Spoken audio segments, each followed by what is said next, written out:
Welcome everyone to another LuchaWorld news update for February 19th, 2020. I am Fredo Esparza, and this week we are going to talk about AAA, one of their most recent shows, which was on February 8th from the Auditorio General Jose Maria Arteaga from Querétaro, and we will be running down the AAA Rey de Reyes lineup that was announced just, I think, on Tuesday, so looks like another good show for AAA.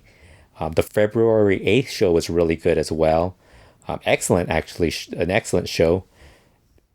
I would say was one of right now, I think AAA with the roster they have, they can't really have a bad show. And even like the shows where they've kind of like had some of their guys who might not be available because they're working somewhere else, because a lot of their roster is guys who have, you know, are currently working with other promotions like AEW, or they'll be in MLW, Ring of Honor as well, Impact, or they're working on independent shows. So they might be traveling out of the country, so they might not be available. But even then, they still have a deep enough roster where they could put together a good show.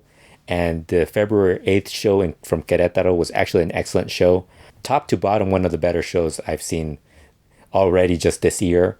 It doesn't get talked a lot because a lot of people don't really watch. For the most part, I think a lot of the people who really discuss wrestling online are really not watching a lot of AAA. They're mostly, watching American wrestling promotions like WWE, Impact, AEW, or New Japan Pro Wrestling from Japan. They're watching a lot of other stuff. And even if they're watching Lucha, they kind of had to decide between CML and AAA. And you have a lot of diehard fans who stick to one promotion, so they're only sticking to, either CMLL or AAA. So you're kind of not getting a lot of praise on certain shows. And I thought this AAA show from February 8th really deserves it. It was an excellent show. Like I said, start to finish, one of the better shows I've seen. If you're trying to find the time to pick only a specific number of matches you can watch, I would recommend watching the third and fourth match from this show. They were both excellent. Definitely the best two matches on the card. Everything else I thought was good. Nothing was below good, which really tells you how good the show was. Usually you'll have something that you could probably skip or you're not really that excited about watching. But like I said, in the last year or so, even before that, I would say since Conan came back and they started bringing back Pentagon, Phoenix, Daga, all these guys that had left previously and they started coming back. And then really the next group that came in with Aramis, Ares, and all the guys that have been with AAA, that AAA was kind of like developing while all those guys were gone. It's kind of turned into a really strong promotion, very different from CMLL, and CML has a much larger roster, but the biggest difference is that with AAA there's more quality, whereas with CML it's more quantity and not as much quality. I mean, if you got rid of half of CML's roster, you would actually have a quality roster, but the problem there would then be the whole booking of the shows, because then you have the problem of the programming department, and AAA doesn't really have that right now. They don't have that concern about, they're kind of rolling together with a good roster and a good booking. They're booking good stuff right now. It's a much more enjoyable show to watch. The opening match, actually, this was one of the things where it's a good opening match. Drago Kid, Iron Kid, Laredo Boy beating Latigo, Lowrider, and La Parquita Negra. It was a good opener, but it didn't match some of those crazy, wild, great openers from the past. But this was actually pretty good. There was a few moments where it kind of got a little sloppy, but for the most part, I thought it was really good. La Parquita Negra La Parquita Negra and La Parca Negra are really good, great additions to the roster. And the other guy, Laredo Boy, many of you know him as, it's freelance underneath the mask. So I don't think there's any surprise that it's him. It's not something I'm revealing. That's a secret. For the most part, everybody knows unless you're a casual fan.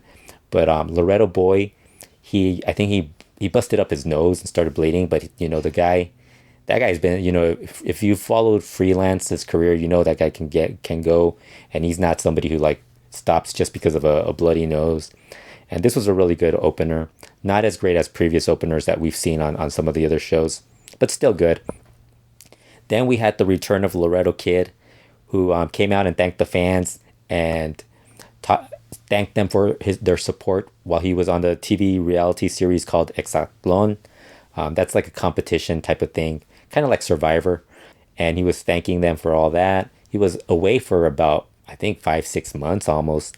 And then Los Ingobernables came out and attacked him. And LA Park had one of the best promos. That's the one thing we're getting out of the new Ingobernables, is that LA Park and Roosh are just great combination at cutting great promos. And I kind of think it's kind of brought out the old Roosh again. We weren't getting Roosh at his peak heel Rudo level from the previous years. I think he kind of, the being in repetitive matches and being part of a not so impressive Ingobernables the last 2 years. Although Terrible is really good, but I don't think CML was doing as much with the Ingobernables. So you kind of got the Roosh kind of being a little bit more friendlier, easier going. We lost a little bit of that, and now that he's with AAA, he's kind of brought it back, and especially with LA Park by his side. LA Park cut a really good promo on Laredo Kid, telling him that he was an embarrassment to Lucha Libre for not winning the Exatlon, and then he grabbed the AAA Cruiserweight title and just threw it away like it was trash. I thought that was a really good segment. That was then followed by a mixed trios match. Big Mommy, Dinastia, and Mr. Iguana beating La Hiedra, Lady Maravilla, and Parca Negra. This was good as well. Big Mommy is super over, and it's one of those. She's one of those performers that you never really expect would be that big of that popular, and she's pulled it off. I think that's the one cool thing about Lucha Libre, is that you always find one or two wrestlers that would have never been huge stars or popular. And for whatever reason, they become, the fans gravitate to them and they become big stars. And Big Mommy's one of them. I thought La Hiedra looked really good in this. Also Parca Negra. The entire match was good, but I thought the heel side the Rudos were really good. Dinastia was great. Mr. Iguana, I like Mr. Iguana, but here in AAA, he does a little bit more comedy. And he's been doing a lot more comedy because that's what fans want. And, you're going to do that. At some point, you got to mix it up a little bit. But for the moment, I think because you want your name to get recognized by the fans, it makes sense for him to do a little bit more of the comedy and be with the toy lizard Yeska. I don't remember if Parquita Negra brought out his ugly Muppet or puppet or whatever the heck that is. But this was really good, very enjoyable. Like I said, and then Lady Maravilla hit it's funny. This is how I know that some of the fans aren't watching AAA, is that Lady Maravilla did a plancha to the outside on Big Mommy that was looked far more dangerous than what Carvanario does in his big matches when he does the big splash to the outside on his opponent. But she did it. There was no reaction about her ruining her knees, no suffering permanent injury for the future or whatever they talk about with Carvanario. That kind of tells you that there's really not there's only a handful of people who actually watch both shows, and the people that complain about Carvanario doing those type of dives weren't watching this particular show. Right after that, we had the third match, which was Mystices Jr. and Octagon Jr. beating Hijo de LA Park and LA Park Jr. and Superfly and Villano Tercero Jr. Villano Tercero Jr. was great in this match.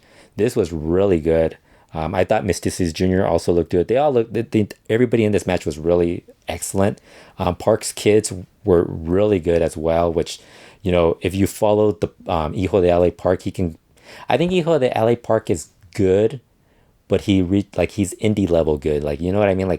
It's not somebody who you're going to get accustomed to watching. He did not fit in CMLL, because when he was working CML, there were guys that were below his match that were so much better, like Titan, Rey Cometa, and you start nitpicking that. Whereas here, he's in this match, and it's perfectly fine because he's in there with other high flyers or guys who are more mid card level, like Superfly, Villano Tercero Jr., who's moving up the the moving up the cards, but he's still a mid card guy or a lower card guy. But I thought this was an excellent match. After the match, La Parca Negra attacked Hijo de Ale Park.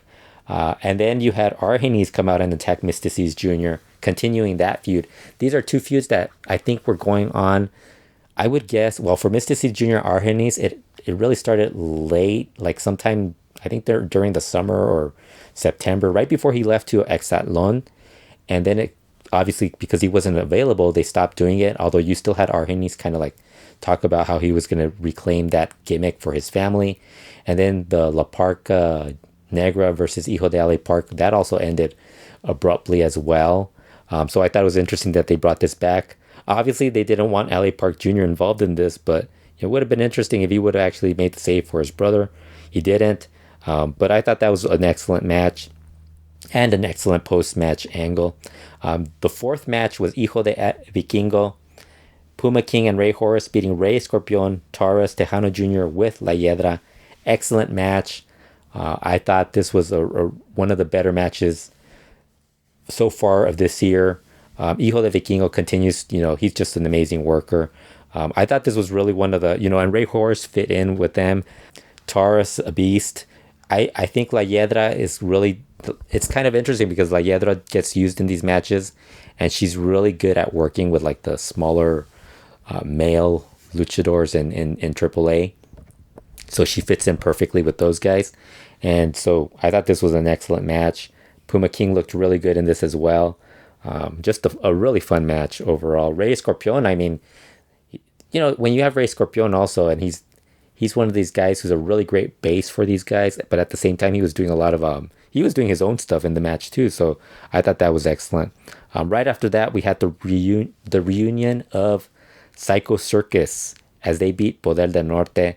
I thought this was a good match. Poder del Norte, as always, one of the great trios in Mexico right now. Probably the best trio in Mexico. They don't have the titles, but they're just really good at working with anyone in AAA. And, whoever they face, they're going to have a good match with them. They're just a really fun trio. I would say they're the best. To me, they're the best trio in Mexico right now just because they can work with anyone. I watch NGD and I watch Guerreros Laguneros, and I still think Guerreros Laguneros, when they're on and they're not just sticking to the repetitive type of CMLL match, they're really good. I think NGD kind of falls back into being, the repetitive CMLL trio, and they don't. And it also doesn't help that they only work against Sky Team every single time. Like if there's a trio that they're going to work with, it's either Sky Team or it's Chavez Brothers, and insert their third partner, which you hope it's Soberano Jr., but sometimes it isn't. But they stick to the same match.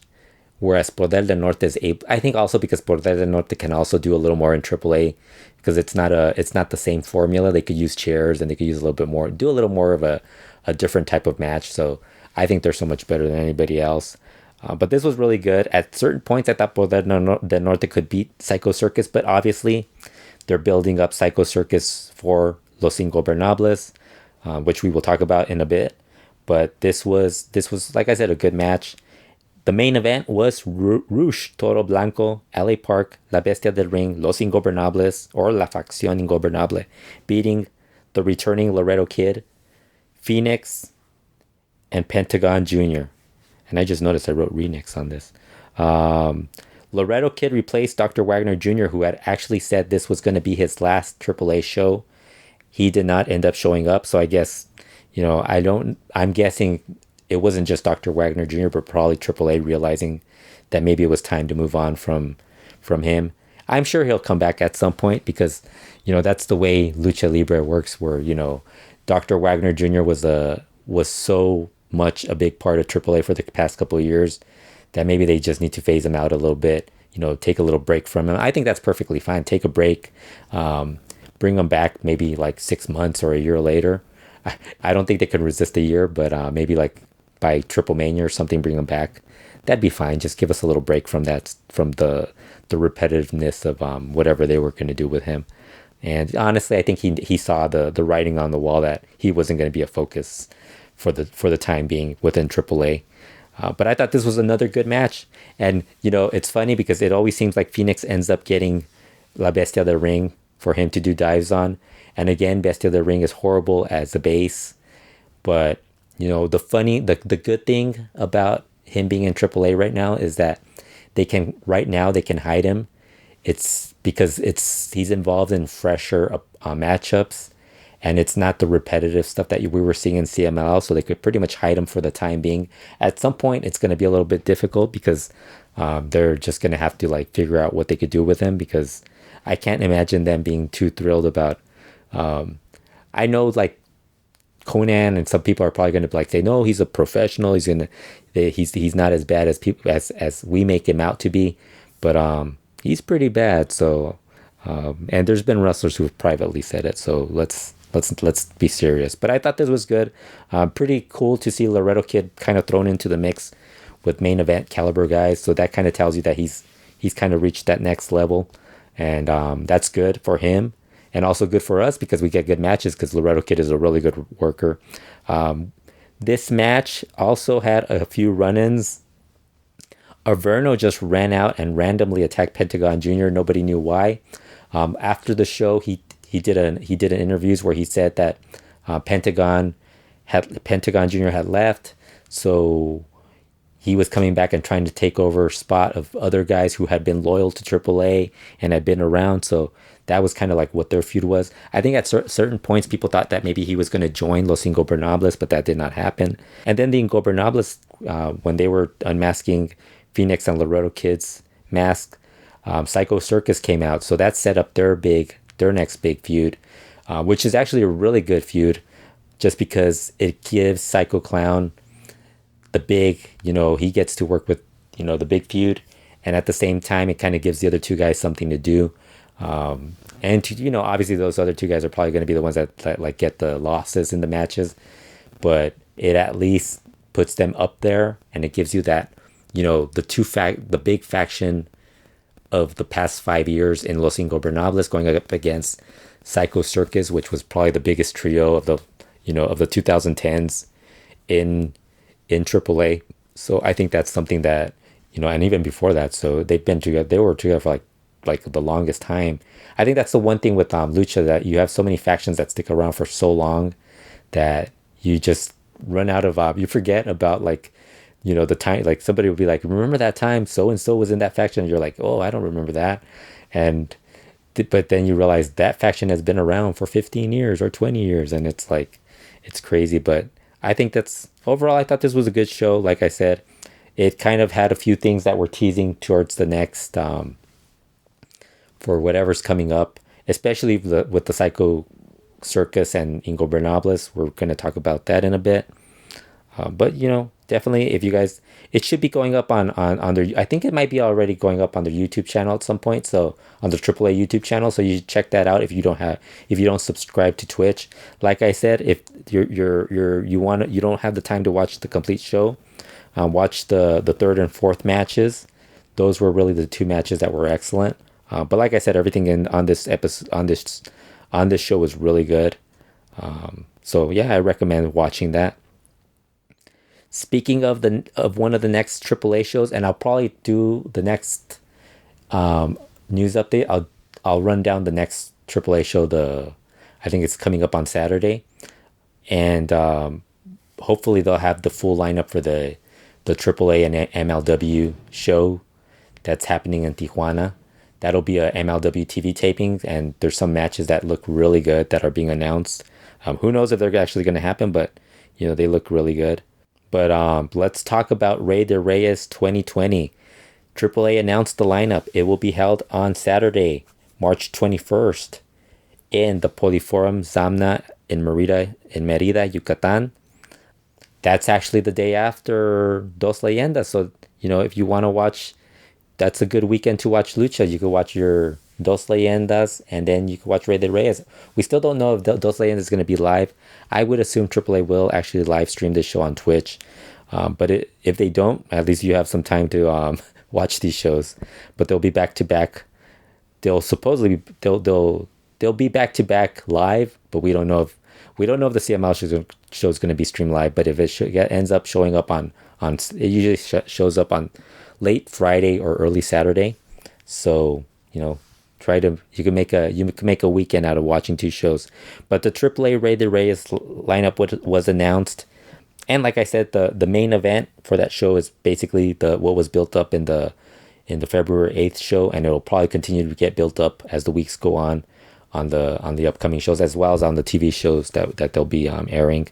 But the opener will be, this is an interesting opener, Drago and Drago Kid versus La Parca Negra and La Parquita Negra. All four of those guys are really good, so this should be a fun opener, especially the Parca Negra's combination. They've both been very good as far as what they've been doing. So I look forward to that opener. The second match will be Hijo de LA Park, Hijo de LA Park Jr., Pagano versus Averno, Chessman, and Superfly, the OGTs, and Poder del Norte, Carta Brava Jr., Mochocota Jr., and Tito Santana.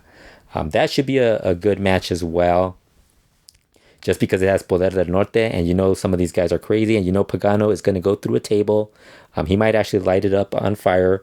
We don't know, but we do know he will do something crazy in the match. I would assume La Parca Negra will attack Hijo de LA Park at some point. That should be an interesting second match. The third match is Los Jinetes del Aire, Hijo del Vikingo, Mystices Jr., and Octagon Jr. defending the AAA World Trios titles against Los Mercenarios, Rey Scorpion, Tejano Jr., and La Hiedra.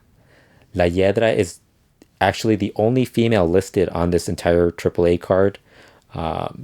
She's good. This should be a really fun trios match. I wouldn't be shocked if this could be the best match on the card, just because of how good Hijo del Vikingo is wrestling, and Rey Scorpion is one of those guys who also is really good. You have the extra motivation that the rest of the card is has a couple of they probably wanna like one up everybody else, and in a positive way, where they just want to show that what they could do. Surprise Taurus isn't in this, but I would not be surprised if he's available. I would not be surprised if he's involved in that, although I'm surprised they didn't mention him for the Rey de Reyes match. But that should be interesting and fun to watch. The fourth match, I think this is where AAA is just at a whole new level, because they have so much available to them, not just from who they have on their roster, but they currently have guys that they could bring in from AEW, MLW, Impact, and they're actually trying to do that. And this next match is a perfect example, as we have Los Lucha Brothers defending the AAA World Tag Team titles against Desmond Xavier and Zachary Wentz, the Rascals. I almost said the Little Rascals, but it's the Rascals. That should be an excellent match. Another match that I think could steal the show as well. Should be fun. I'm trying to remember if I actually watched that match in PWG.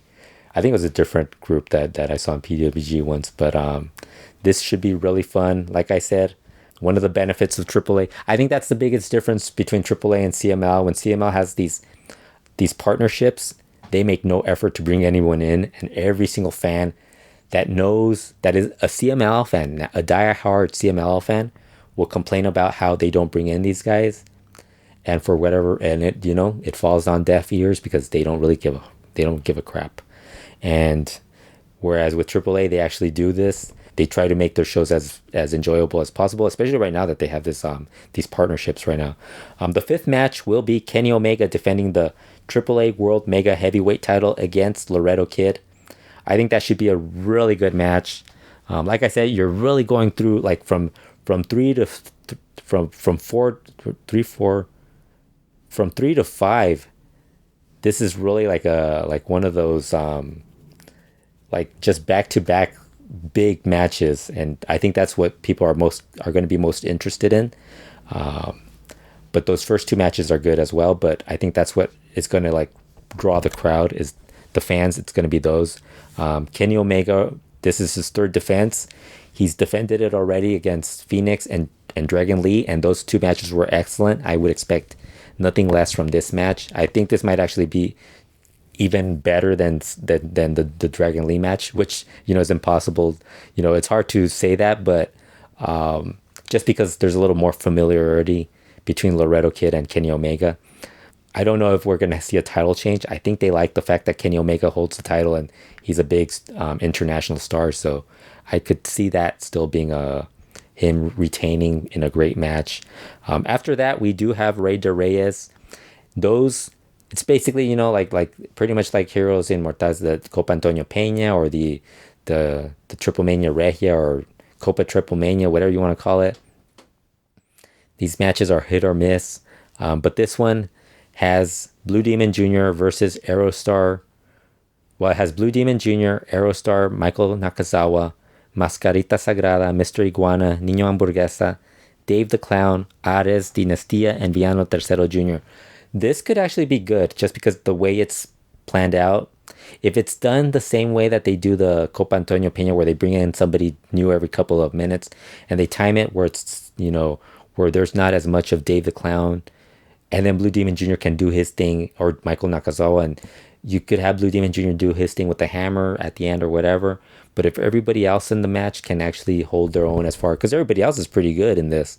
Niño Hamburguesa, Ares, Dinastia, Villano Tercero Jr., Mascarita Sagrada, Aerostar, they're all good. I think if it's booked in a certain way, I think this could be a really good match. But at the same time, if it's not booked that way and it's kind of rushed for time, it could be just as bad as that Triple Mania Regia Copa that they had.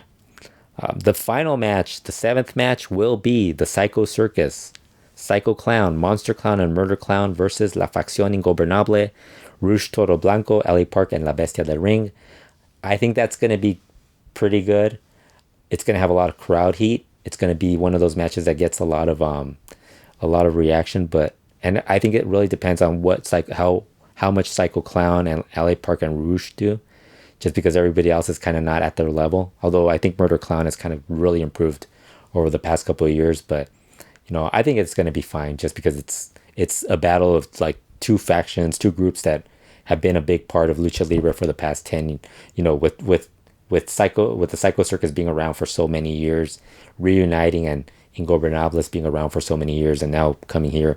And then you have Rouge and LA Park working together. So I think this should be a fun show. I would assume it'll air on Twitch, and then later on they'll just put it on the YouTube channel. But yeah, that should be a fun. I would, like I said, I think the match, I kind of expect the match that's going to steal the show is probably going to be that trios match, just because I think Hijo de Vikingo's like really at a whole new level. He's at another level right now. I think he's been awesome. Ever since he made his way to AAA, he's been great. So that's about it for this report, this update. Be sure to subscribe to the YouTube channel, Retro Wrestling's YouTube channel, as I'll be putting up more new LuchaWorld news updates, as well as some retro wrestling reviews of old shows that I watched and other stuff that I decide to come up with. But again, thanks for listening, and we will be back again with you guys soon.